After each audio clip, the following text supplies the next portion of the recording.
मोठी त्याचं ते पदार्थ होतं बघा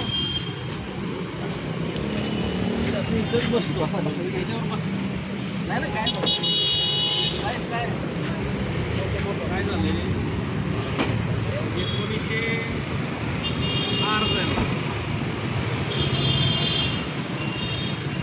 1956 सालापासून त्यांचं दुकान आहे. नागटांचा विषय ना नागटांचा.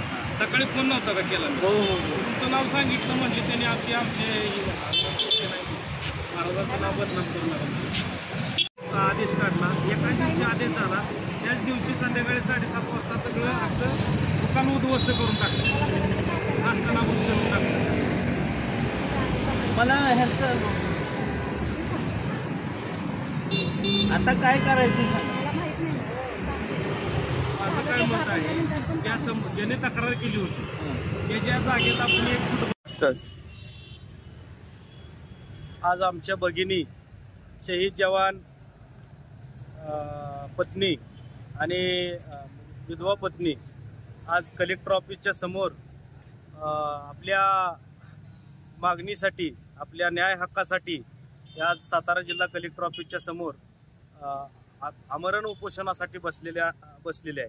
तर त्याच्या पाठिंब्याच्या समर्थनात आम्ही आज सकाळपासून संपूर्ण माहिती घेतली. त्या माहितीमध्ये निदर्शनात आलं की एका दळवी नावाच्या व्यक्तीचं घर वाचवण्यासाठी त्याचं अंगण वाचवण्यासाठी एका अबला स्त्रीवरती म्हणजे अन्याय ह्या प्रशासनानं केलेला आहे. जो ज्या प्रशासनाच्या माध्यमातून जो आजचा हा या सातारा जिल्ह्याचा पंचायत समितीचा BDO बुधे याने आणि असणाऱ्या ग्रामपंचायतमध्ये असणाऱ्या ग्रामपंचायत सर्व कर्मचारी आणि ग्रामपंचायतल्या मधल्या त्या सरपंच आणि त्यांच्या सहकार्यांनी त्या आमच्या भगिनीचं कुटुंब उद्ध्वस्त करण्याचं काम केलेलं आहे. त्यांचं असणारं उपजीविकेचं साधन म्हणजे ते आपल्या डंक आणि गिरणी या माध्यमातून त्यांचं असणारं उपजीविकेचं साधन चालत होतं. तर ते संपूर्ण काढून फेकून देण्याचं काम या प्रशासनानं केलेलं आहे.